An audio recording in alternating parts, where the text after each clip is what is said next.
Pessoal, boa noite. A gente vai falar de mais um ensaio mecânico, né? Esse ensaio mecânico nós chamamos de ensaio de fadiga.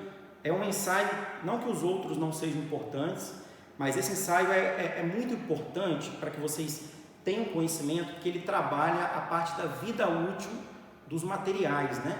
Assim, a gente acaba achando que, por ser material industrial, chapa, tubulação, perfil, que aquilo vai durar para a eternidade, né? E tenham certeza que não, isso não é assim. Todo e qualquer material existe o que nós chamamos de vida útil. E a vida útil dos materiais é igual à vida útil de um automóvel, por exemplo. Ele vai ter a vida útil dele maior ou menor, dependendo do seu uso. Se você souber usar, você terá uma vida útil maior. Se você não souber utilizar o automóvel, ele vai ter uma vida útil menor. Então vamos lá. O ensaio de resistência à fadiga é o meio de especificar limites de tensão e de tempo de uso de uma peça ou elemento de máquina. É utilizado também para definir aplicações de materiais. Então aquilo que eu falei para vocês está ligado diretamente na vida útil do material. Existem alguns tipos de fratura, né, no ensaio por fadiga. A fratura que nós chamamos por fadiga, ela é típica, geralmente apresenta-se fibrosa na região de propagação da trinca e cristalina na região de ruptura da trinca. O que seja aí? O que é isso, né? A região cristalina é a região que eu vou ter a ruptura repentina do material. E na região fibrosa é aquela trinca que ela vai se propagando durante o dia, né? Durante o tempo. Então eu tenho um determinado material e esse material ele está íntegro e por causa de movimentos repetitivos, por exemplo, de tanto eu ficar fazendo esse movimento nessa chapa, isso aqui são movimentos cíclicos repetitivos. Lembra daquele arame recosido, que é o arame que eles utilizam para amarrar cerca lá na roça, aquela cerca de arame farpado, tem um araminho. Pessoal da construção civil para fazer as colunas, né? É aquele arame que nós chamamos de arame recosido. Então, se eu ficar fazendo este movimento, que é um movimento repetitivo, ele vai aquecer, vai formar microtrincas e até que ele rompe, né? Acontece a ruptura. Essas microtrincas que acontecem, elas dão início na região fibrosa. Então ela vai começar nessa região, até que, por exemplo, eu tenho a metade desse diâmetro já com uma trinca propagada. Vai chegar uma hora que a região sólida que eu tenho não vai suportar mais a carga e vai acontecer a ruptura brusca, né? Que é a ruptura brusca e repentina. Por isso que a ruptura por fadiga ela é muito crítica, porque ela não te avisa quando vai romper, né? O metal ele vai suportando, até que ele aconteça uma ruptura muito abaixo daquela que ele foi projetado. Então o material ele foi projetado para aguentar uma carga de 3.000 quilos, e aí ele se rompe com 1.000. Mas por que ele se rompeu com 1.000? Porque aconteceu a trinca no material e ela foi se propagando, e quando chegou a um determinado valor, uma carga de 1.000 quilos rompeu um material que era para suportar 3.000, porque o material ele já não estava sólido. Por isso da necessidade das inspeções diárias, principalmente em elementos de içamento, né? Elementos de carga, olhal, dispositivos de içamento. Esses equipamentos têm que estar passando por uma inspeção diariamente, porque são equipamentos que trabalham por fadiga. Eu lembro que a gente fabricou recentemente para uma empresa pontes rolantes. Por quê? A ponte rolante ela foi construída para suportar 50 toneladas, trabalhar com a carga de 50 toneladas, e uma indústria aumentou a capacidade para 70. Então, 20 toneladas a mais. A ponte ela suporta. Só que aquilo que eu falei, a vida útil dela, que era 30 anos, diminuiu, e aí ela começou a aparecer um monte de trincas. E aí a gente fez, né, lá na empresa, recuperamos 12 pontes estruturais da ponte e fabricamos 8 novas, porque aquelas 8 já não tinha mais jeito, era tanta trinca, né, porque eles aumentaram a carga, então nós tivemos que trocar toda a estrutura da ponte.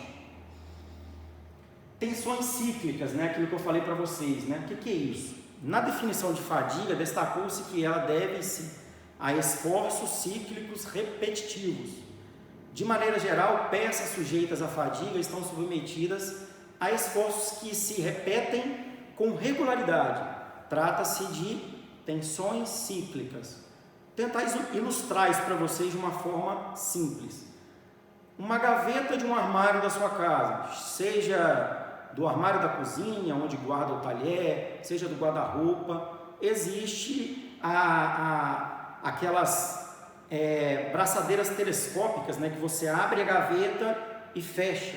Existe um instituto no Brasil, né, que é o IPT, que é o Instituto de Pesquisa Tecnológica, que eles auditam as empresas que fabricam móveis, por exemplo, que eles colocam dentro de uma gaveta de um móvel, por exemplo, 40 quilos, e colocam um êmbolozinho para ficar abrindo e fechando aquela gaveta repetidamente com 40 quilos lá dentro por 48 horas.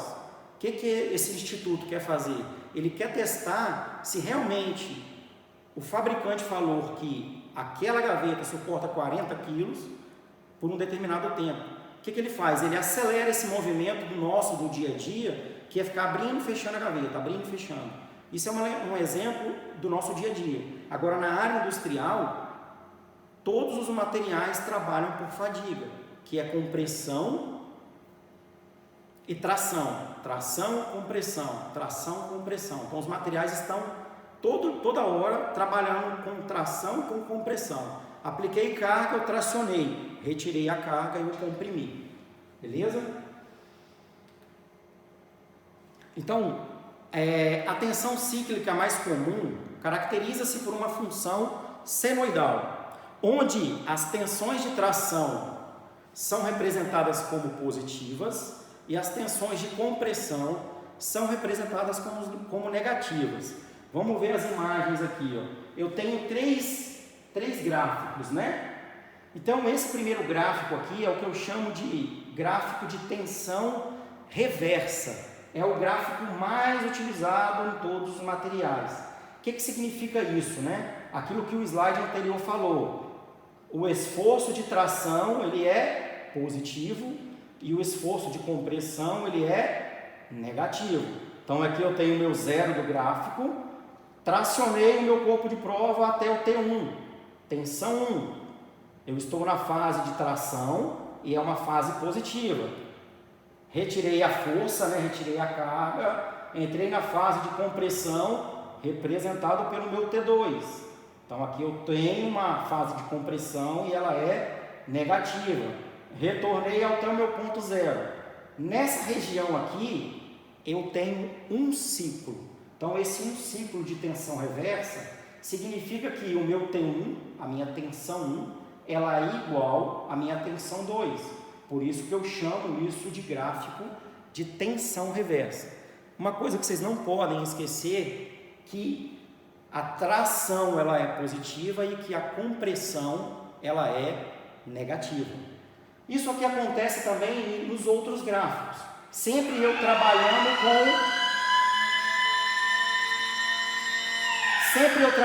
com cargas maiores e cargas menores. Neste exemplo aqui, o meu T1 e o meu T2, eles vão acontecer dentro da fase de tração, que é uma fase positiva. Ou seja, eu não trabalho com a minha fase de compressão.